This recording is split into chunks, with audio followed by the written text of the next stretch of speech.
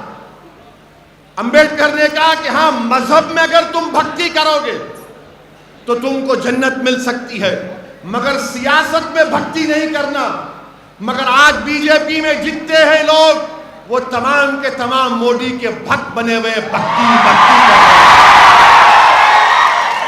امبیڈکر نے کیا کہا تھا کہ سیاست میں بھکتی نہیں چل سکتی، یہ بربادی کا راستہ ہے۔ تو آپ اگر آج اس دیوانے کو سننے آئے ہیں تو میرے بھکت بن کر نہیں، میرے بھائی بن کر آپ آئیے اور آتے رہیے، کیونکہ امبیڈکر نے کہہ دیا کہ سیاست میں بھکتی ایک بربادی کا راستہ ہے۔ اچھا، اور یہ لوگ بار بار بولتے کہ امبیڈکر مسلمانوں کے خلاف تھے، جھوٹے ہیں یہ لوگ۔ اگر کوئی سنگھ پریوار کا کہتا ہے کہ امبیڈکر مسلمانوں کے خلاف تھے، ان کی کتاب پارٹیشن ان پاکستان کا حوالہ دے کر تو آؤ، میرے سامنے 5 منٹ تم نہیں ٹھہر سکو گے۔ اسی کتاب سے امبیڈکر نے مسلمانوں سے محبت کی تھی، یہ امبیڈکر کا پیغام۔ امبیڈکر نے، بابا صاحب امبیڈکر نے بدھزم قبول کرنے سے پہلے لوگ آ کر بابا صاحب سے پوچھے کیا کرنا، کون سے مذہب کو جانا، تو بابا صاحب نے کہا کہ اسلام کو قبول کرو۔ مگر جب بابا صاحب امبیڈکر نے مسلمانوں میں ذات پات کو دیکھا تو ان کو تکلیف ہو گئی۔ اسی لیے میرے عزیز دوستو، مسلمانوں میں ذات پات ہے، یہ بات ماننا پڑے گا آپ کو۔ بابا صاحب امبیڈکر نے بودھ مذہب کو اختیار کیا، اور پھر بابا صاحب امبیڈکر ممبئی سے ایک ماہنامہ نکالتے تھے، اس میں کئی آرٹیکلز بابا صاحب امبیڈکر نے اسلام پر، مسلمانوں پر لکھے۔ یہ سنگھ پریوار کا پروپیگنڈا ہے۔ میرے عزیز دوستوں اور بزرگوں، اس سمویدھان کو سمجھنا ہے۔ اس سمویدھان کے تحت آپ کو رائٹ ٹو لائف دیا گیا ہے، لیبرٹی دیا گیا ہے، رائٹ ٹو ایکوالٹی دیا گیا ہے۔ کوئی کسی کی جان نہیں لے سکتا، کوئی کسی کو غیر ضروری جیل میں نہیں ڈال سکتا۔ مگر ہم آج بدر میں دیکھتے ہیں کہ ایک معصوم عورت کو صرف اس بنیاد پر جیل میں ڈال دیا گیا کہ اس نے احتجاج کیا تھا۔ یاد ہے نا آپ کو؟ کیا آپ بھول گئے اس کو؟ امبیڈکر نے سمویدھان جو دیا اس میں لکھا ہوا ہے رائٹ ٹو پروٹیسٹ، احتجاج کرنا ایک بنیادی حق ہے، بشرطے کہ وہ وائلنس کا رخ اختیار نہ کرے۔ تو یاد رکھو میرے عزیز دوستوں اور بزرگوں، دلی میں بی جے پی کی سرکار ہے، کرناٹکا میں بی جے پی کی سرکار ہے، مگر امبیڈکر آپ کو پکار پکار کر بابا صاحب کہہ رہے ہیں کہ اگر کوئی حکومت ناانصافی کرتی ہے امبیڈکر کے سنویدھان کے خلاف مذہب کو بنیاد بنا کر جو غیر دستوری اگر سٹیزنشپ دیتی ہے تو احتجاج کرو. پروٹیسٹ کرنا یہ ان لوگوں کے لیے ضروری ہے جو دنیا کو بتائیں گے کہ ہم زندہ قوم ہیں, جو مردہ ہوتے ہوئے احتجاج نہیں کرتے. میرے عزیز دوستوں اور بزرگوں, اسی لیے ہم کو اپنے سنویدھان کو, اپنے کانسٹیٹیوشن کو پڑھنے کی ضرورت ہے. آج میں بدر کے ہمارے ان بچوں سے اپیل کرنے آیا ہوں جو 14 اور 15 سال کے ہیں کہ میرے بچوں, تم کو وکیل بننا ہے, تم کو لائر بننا ہے, تم کو بیرسٹر بننا ہے, تم کو جج بننا ہے, کیونکہ جب تم قانون کی ڈگری حاصل کرو گے تو تم ہی اس ملک کو بچا پاؤ گے, تم ہی اس ملک کے سنویدھان کو مضبوط کرو گے, تم اس سنویدھان کو زندہ رکھو گے. یہ صرف ایک کتاب نہیں ہے, یاد رکھو, یہ حقوق جو ہم کو اور آپ کو دیے گئے اس کو حاصل کرنے کا ایک طریقہ ہے. کہ آج امبیڈکر, بابا صاحب امبیڈکر کے سوچ دیکھو آپ, آج ہمارے ملک میں یہی حیدرآباد کرناٹکا کے علاقے میں ڈیولپمنٹ نہیں ہو رہا تھا تو آرٹیکل 371 کے تحت ایک ریجنل کونسل کا قیام عمل میں لایا گیا. یہ بھی تو اسی شخص کا دیا ہوا چیز. تو اسی لیے اپنے سنویدھان کو سمجھیے اور اس کی حفاظت کریے. اور ساتھ ہی ساتھ ہم یہ بھی دیکھتے ہیں کہ آج سے چند دن پہلے نیتا جی سبھاش چندر بوس کی سالگرہ منائی گئی بڑے جوش و خروش کے ساتھ. یہ لوگ سنگھ پریوار کے لوگوں کو آپ ایک بات پوچھنا, جو ہر وقت ہندو مسلم کرتے ہیں. نیتا جی سبھاش چندر بوس جب جرمنی گئے تھے تو جرمنی میں نیتا جی سبھاش چندر بوس کا ٹرانسلیٹر کا نام کیا تھا معلوم آپ کو؟ سبھاش چندر بوس کے مترجم کا نام کیا تھا؟ ان کا نام تھا عابد حسن حیدرآباد. نیتا جی کے ٹرانسلیٹر کا نام عابد حسن تھا, جو جرمنی میں انجینئرنگ کی تعلیم حاصل کر رہے تھے. عابد حسن نے کہا کہ میں اپنی تعلیم کو چھوڑتا ہوں, اور نیتا جی سبھاش چندر بوس کے ساتھ آ گئے. اور یہ عابد حسن کون تھے تم کو معلوم نوجوانوں؟ یہی عابد حسن نے نعرہ لگایا تھا. کون سا نعرہ دیا تھا اس ملک کو جو نریندر موڈی کبھی نہیں بولتے؟ عابد حسن نے کہا تھا کہ جے ہند کا نعرہ لگایا تھا. تو نیتا جی سبھاش چندر بوس کو نعرہ بہت پسند آیا. اس دن سے آج تک جے ہند کا نعرہ دیا جاتا ہے. یہ عابد حسن کا دیا ہوا.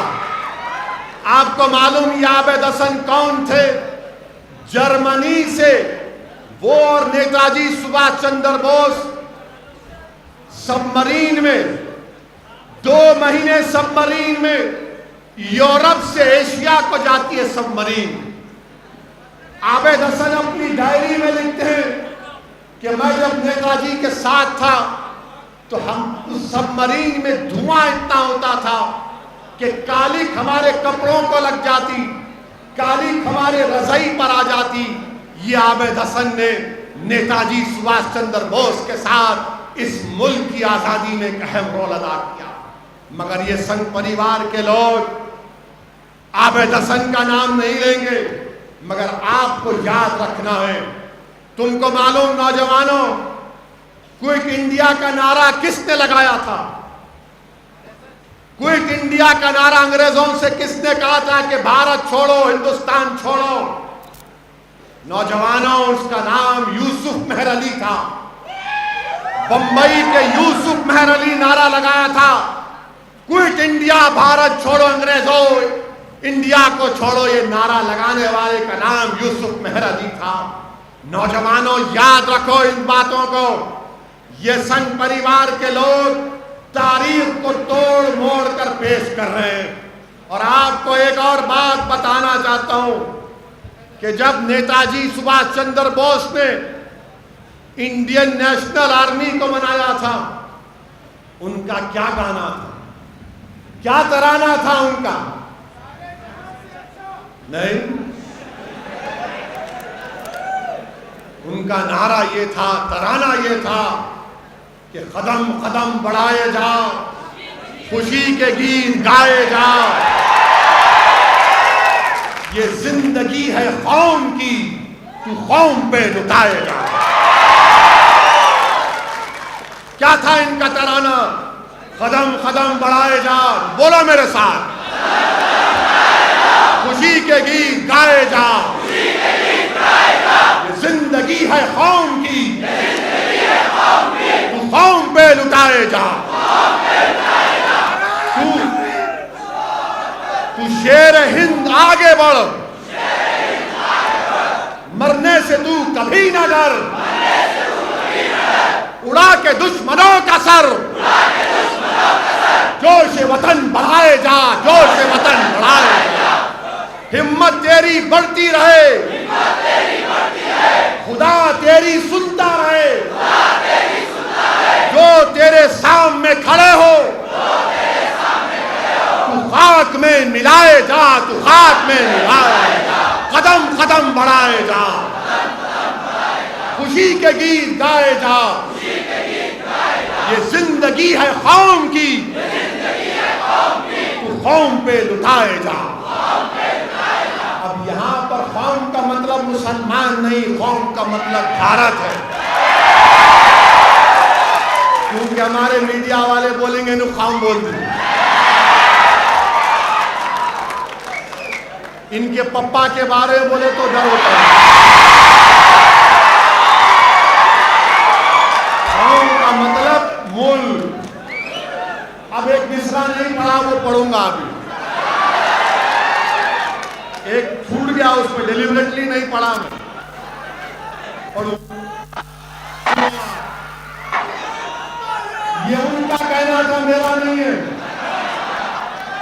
ورنہ کل صبح سے 9 بجے شروع ہو جائیں گا دولہے بھائی کی شادی،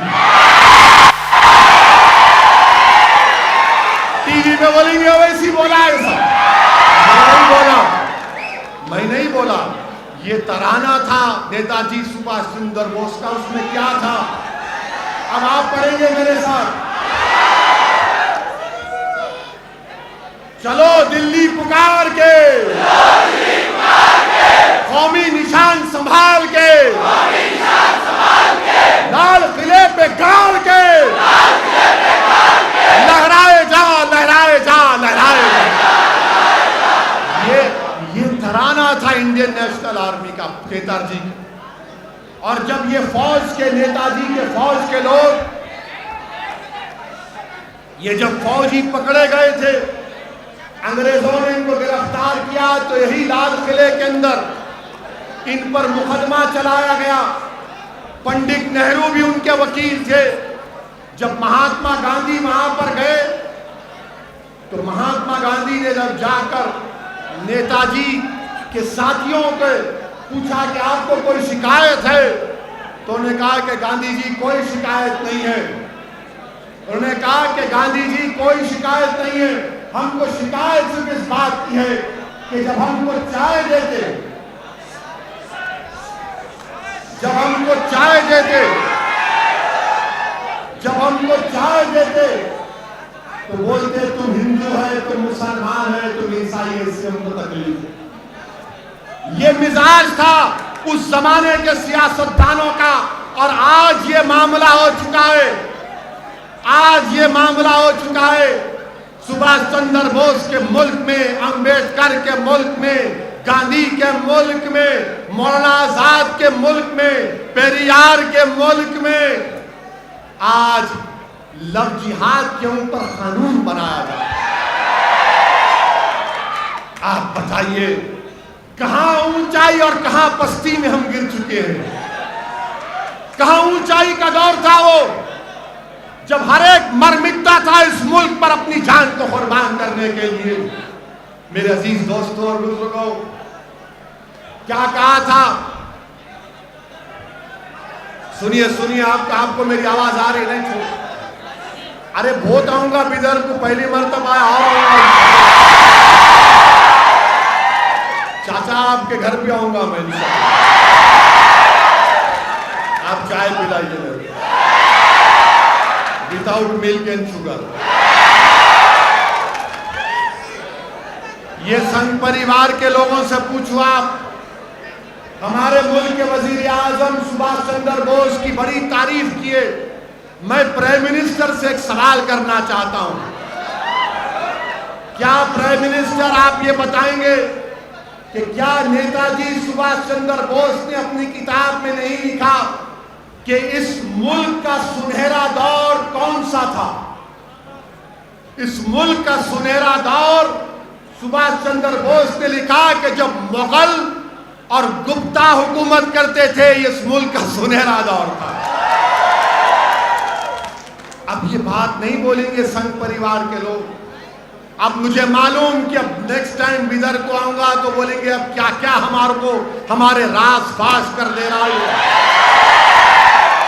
میرے عزیز دوستوں اور بزرگوں، اسی لیے میں آپ سے اپیل کر رہا ہوں کہ پڑھو نوجوانوں، تاریخ کو پڑھو، دین کو سمجھو، دین کے تقاضوں کو سمجھو، دین کو سمجھ کر عمل کرو، اس ملک کے قانون کو سمجھو۔ اور کب سمجھ پیدا ہوگی؟ جب تم پڑھو گے، اور جب تم پڑھو گے تو عمل بھی کرو گے، ورنہ ہر کوئی آ کر تم کو ڈرائے گا۔ اب یہ ڈر کا راستہ آپ کو چھوڑنا پڑے گا، یہ ڈر کے راستے کو چھوڑنا پڑے گا۔ یہ بار بار آ کر کہیں گے اسد الدین اویسی آیا ہے تو ووٹ کٹ جائیں گے۔ ارے یاد رکھو، میں کوئی ٹھیکہ لے کے نہیں بیٹھا ہوں کسی کو جتانے یا ہرانے کا۔ انشاءاللہ تعالی ہم لڑیں گے، کیونکہ بابا صاحب امبیڈکر کا سنویدھان آپ کو اور ہم کو اس بات کی اجازت دیتا ہے کہ ہم لڑیں۔ ہم الیکشن لڑے بہار میں، جیتے تو کوئی ہارا، ہم جیتے ہم باز پہ ہارے، مگر یاد رکھو یہی سنویدھان کو ہم نے مضبوط کیا الیکشن لڑ کے۔ یہ ڈرانے کے دن اب بہت چلے گئے، اب یہ نوجوان اب ڈرنے والا نہیں ہے، یہ کسی سے نہیں ڈرنے والا انشاءاللہ تعالی۔ اور ہم ٹھیکہ لے کے نہیں بیٹھے کسی کو جتانے کا،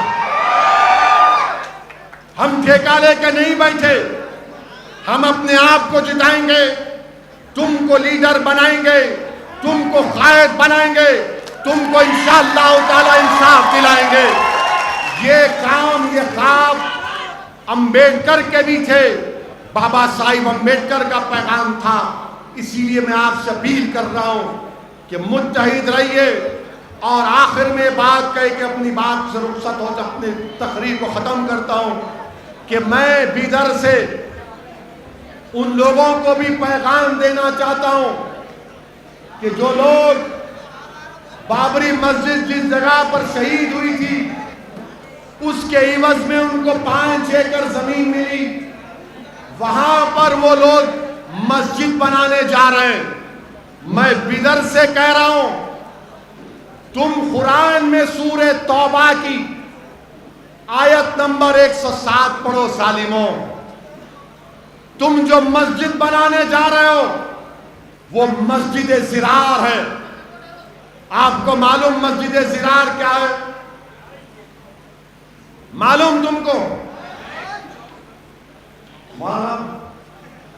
اجازت ہے؟ نہیں، عالم دین بیٹھے ہیں اور میں ایک جاہل آدمی ہوں، تو اجازت لے کر عرض کر رہا ہوں۔ مدینہ شریف میں ایک منافقین کا ٹولہ تھا جو یہودیوں کے گھر میں بیٹھ کر رسول اللہ صلی اللہ علیہ وسلم کے خلاف سازش کرتا۔ تو اللہ کے رسول صلی اللہ علیہ وسلم نے کہا کہ وہ جو گھر میں بیٹھ کے سازش کرتے اس کو خاک میں ملا دو۔ تو اس گھر کو ختم کر دیا گیا۔ تو اس میں ایک ایک اور شخص تھا، اس کا نام یاد نہیں آ رہا مجھے، جو اپنے آپ کو راہب کہتا تھا، بہت بڑا. وہ لوگ اس کو بہت چاہتے تھے، لوگ اس کو ہاتھ چومتے تھے، بڑی عزت کرتے تھے لوگ. مگر جب رسول اللہ صلی اللہ علیہ وسلم مدینہ شریف میں تشریف لائے، رسول اللہ صلی اللہ علیہ وسلم آپ کی آمد مدینہ شریف میں مبارک ہوئی تو رسول اللہ صلی اللہ علیہ وسلم کے چہرے انور کو دیکھ کر لوگ دین کو قبول کرنا شروع کر دیا. تو اس کو بڑی تکلیف ہوئی.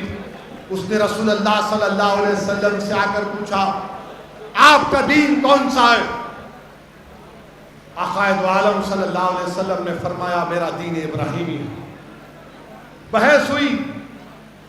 اس نے آخر میں جب رسول اللہ صلی اللہ علیہ وسلم کی کسی بات کو ہضم نہیں کر رہا تھا، اس کا نفس قبول نہیں کر رہا تھا، تو اس نے اپنی زبان سے کہہ دیا کہ اگر ہم میں سے جو بھی جھوٹا ہے، اللہ اس کو دنیا کے کونے میں اس کی جان لے لے.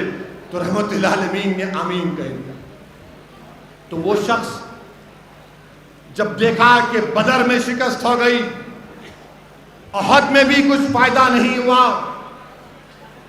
تو وہ گیا روم کے پاس اور وہاں پر جا کر مدینے کے منافقین سے کہا، جس میں عبداللہ ابن ابی بھی تھا، کہ تم لوگ ایک مسجد بناؤ اور مسجد میں بیٹھ کر تم اسلام کے خلاف سازش کرو. مسجد بناؤ اور اس میں بیٹھ کر آقا کے خلاف سازش کرو. صحیح کہہ رہا ہوں. اللہ کے رسول صلی اللہ علیہ وسلم سے آ کر منافقین نے کہا، جب تبوک کو جا رہے تھے رحمت اللہ عالمین صلی اللہ علیہ وسلم کہ آپ مسجد کا افتتاح کر دیجئے، رحمت اللہ عالمین میرے آقا نے فرمایا کہ ابھی تبوک کا سفر ہے. جب رحمت اللہ عالمین صلی اللہ علیہ وسلم تبوک سے واپس آئے تو اللہ سبحانہ و تعالیٰ نے قرآن کریم کی آیات کو نازل کیا، سورہ توبہ کی آیت نمبر 107، اور اللہ نے فرمایا کہ یہ مسجد نفاق پیدا کرنے کے لیے، اور آقا نے فرمایا کہ اللہ نے حکم کیا کہ اس مسجد کو خاک میں ملا دو.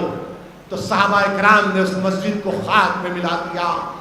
آج جو لوگ بابری مسجد کی جگہ پر 5 ایکڑ زمین لے کر مسجد بنا رہے ہیں اور ایک مجاہد آزادی احمد اللہ کا نام رکھنا چاہتے ہیں، اے ظالموں، چلو بر پانی میں ڈوب مرو، ڈوب مرو. کہاں احمد اللہ وہ مجاہد آزادی جو ایک بہترین جنرل تھا، جو بہترین جنرل تھا؟ اگر وہ احمد اللہ زندہ ہوتے تو وہ بھی کہتے یہ مسجد زراعت ہے. جو لوگ 5 ایکڑ زمین لے کر پیسے پوچھ رہے ہیں، میں نے ہر مسلک کے علماءوں سے پوچھا، مفتیوں سے پوچھا، پرسنل بورڈ کے عاملہ کے اجلاس میں ذمہ داروں سے پوچھا، تو سب نے کہا کہ اس مسجد میں نماز نہیں پڑھی جا سکتی. جس جگہ کو بابری مسجد کی شہادت کے بعد 5 ایکڑ کی زمین پر مسجد بنائی جا رہی ہے، اس میں نماز پڑھنا حرام ہے، اس میں پیسہ دینا غلط ہے. اگر تم کو پیسے دینا ہے تو بدر میں کسی غریب یتیم بچی کی شادی کراؤ، یتیموں کو تعلیم دلاؤ. اگر کوئی مقروض ہے تو اس کی مدد کرو، اگر کوئی دلت مقروض ہے تو اس کی مدد کرو.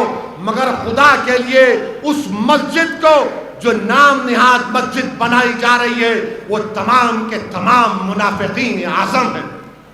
یہ منافقین ہیں. ارے کیا مسجد جس جگہ پر شہید ہو جاتی تم اس جگہ پر زمین لو گے؟ کہاں ہے؟ کس نے کہا؟ بتاؤ. میرے عزیز دوستوں اور بزرگوں، یہ بات بھی آپ کو کہنا ضروری ہے، کیونکہ کسی نے نہیں کہا تو ظاہر ہے دولہے بھائی کو ہی بولنا پڑتا ہے. بولنا ضروری ہے تاکہ پوروں کو پیغام مل جائے. ڈرنے کی کوئی ضرورت نہیں ہے. سنویدھان مجھے کہتا ہے کہ بولو، ڈٹ کر بولو، کھل کر بولو، ڈر کر مت بولو. مگر سنویدھان کے 4 دیواری میں رہ کر بولو. میں نے جو کچھ بھی کہا ہے وہ قانون کے دائرے میں رہ کر کہا ہوں.